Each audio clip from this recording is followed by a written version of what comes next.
Good morning, Pete. Good morning, Andrew. Welcome back. Let's start domestically again. We had the unemployment data out last week. Once again, very strong labour figures there. Unemployment 3.4%. Exactly right. You know, we've kept on saying it month on month, and it gets to be a repetition. If you want a job, you'll get a job. There's no doubting that in the Australian economy. So everyone's crying for labour, regardless. I mean, I go to cafes and people say, well, can you just hang on a sec? We haven't got enough staff. Every single business is critically short. I was talking to a concreter this morning, a Brazilian, and he does his BJJ, and a great guy. And we spent probably about 6 or 7 minutes talking about the construction industry, and he works all over New South Wales, goes to Orange, Wollongong, all points of the compass doing concreting. And you know what he said, Andrew? There's not enough guys. And I think, and you would suspect that's probably going to get worse in the lead up to Christmas with the demand there as well. Absolutely. So that's a strong point. And it just seems to be just an ever-flowing fountain of jobs. Just let's hope that that's the turnaround for the Australian economy and certainly for GDP. Yeah, for sure. And it probably leads into the next slide as well, which is the wage growth. Now, this chart only goes back to 2018, but that wage growth of 3.1%, that's one of the strongest figures in about 10 years, which I know the government and the RBA have spoken a lot about sort of getting wages up. So maybe this is that first step in that direction. Well, exactly right. And if you can just share that with me, and I'd just love to talk it through as far as that the wage growth and what we've seen has been quite strong. So that really is showtime, and it's a very, very solid number. And yeah, that may continue again going into 23. Definitely. Sort of moving on, New Zealand, plenty of activity over there. The RBNZ, once again, CPI is staying high, and they're obviously going to look to put up interest rates again shortly. Yeah, exactly right. If you can just share that one with me as well. I can't get that one. It's not coming up there, but that's it. It's absolutely on fire. And when you're looking at that number and the blue line, RBNZ inflation expectation, 2 years, and that's the blue line, it seems to be onward and upward. And the CPI inflation rate is the yearly in yellow or gold. And it's going to be a race to the top. Hopefully they're not like Germany with a harmonised rate of around about 11.5% now for inflation. So, yeah, New Zealand's it's a high figure, Andrew, but certainly nowhere near what we're experiencing in Eurozone. No, and the expectation is the next rate rise there will probably be 75 basis points as well. So that's going to be certainly take them to probably some of the highest rates globally in those developed economies. Yes, absolutely right. You've still got a languishing New Zealand dollar at that 61 sort of handle. There hasn't been a lot of movement, but well, it has been volatile, but there hasn't been a lot of movement to the upside. Yeah. And once again, I think the labour market there is very similar to what we're experiencing here in Australia, very tight. Absolutely. Yeah. Again, you know, if you want a job in New Zealand, you'll get one. And that says the storyline there.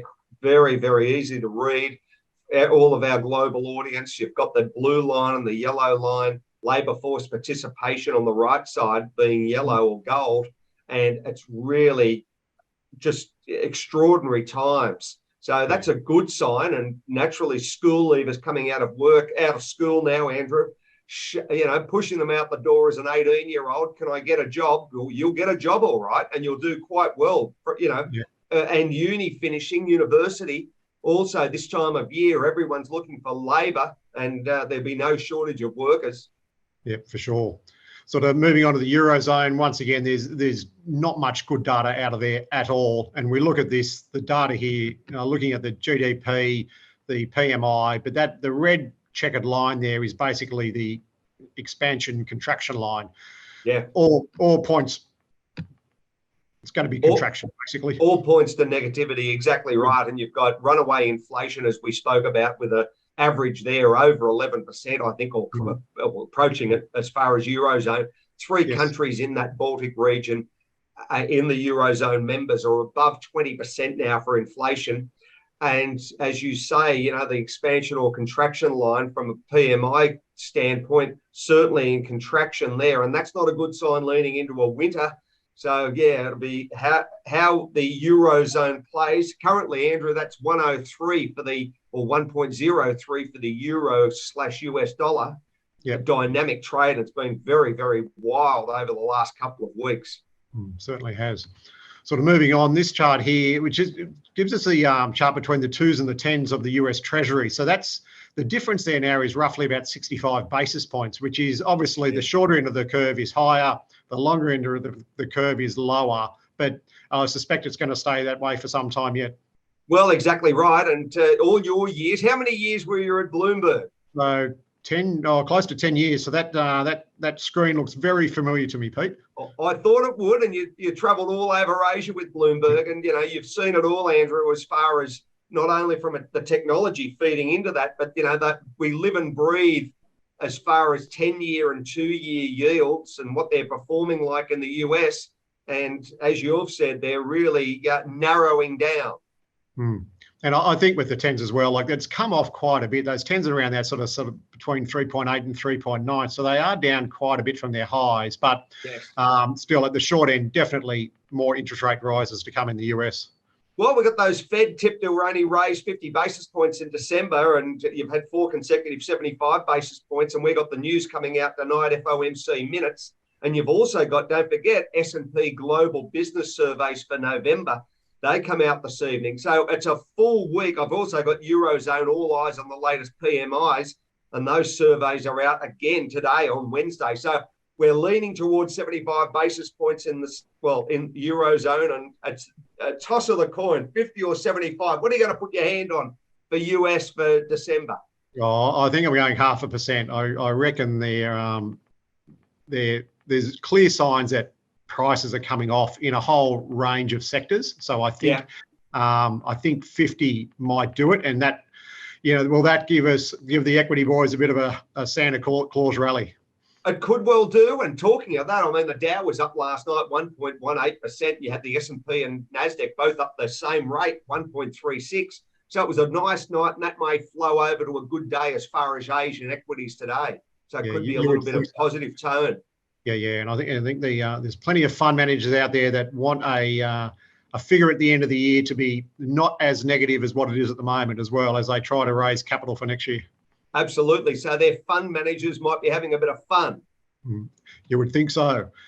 Once again, just spoke about this, the Fed rate, but interestingly, there's a little bit of noise around potentially interest rate cuts at the back end of 2023, so 12 months time, which is that maybe a little bit premature at this point in time. But then again, this time last year, they said there was going to be no interest rate rises. Exactly. And we've had, just a succession for the last 4 or 5 months. So that's right, Andrew. All I know is I'm really looking forward. Good health to both you and I and to everyone else that's watching. But we just hope that we're here next year together talking about it, because I think 23 is going to be an incredible year. Yeah, it certainly will be. Finally, the shipping index. I found this chart, which was very interesting, and the shipping costs, which play into the whole supply chain issue, which came out of COVID, and no one could get their hands on anything really. But if you look at these freight index, it is down considerably. So does that you would think that would eventually flow through to potentially lower inflation numbers? Well, you would think so. And we always looked at the Panamax and all of those massive cargo ships and container vessels that, crisscross the world in the shipping lanes. And yes, that Baltic Dry Freight Index, I used to refer to it in the old days. And here we are. It's really cratered, which is a good sign, naturally, as you mentioned, for supply chains and logistics and everything going into the cost of transporting goods. So let's see where we are over the next. That could be a turnaround point, and a good point, naturally, for the Eurozone, because they're a big exporter of goods. Naturally, that German industrial engine that we know is just a powerhouse. So if it's cheaper to ship it, it's a good sign for Eurozone, and that may turn their GDP numbers up. Yeah, well, they certainly need something. There's no doubt about that. So. But anyway, so that's another good wrap, Pete. So thanks for joining me again. Oh, Andrew, lovely to see you, and I look forward to seeing you soon. Great, thank you. And that's the xm.com weekly market update.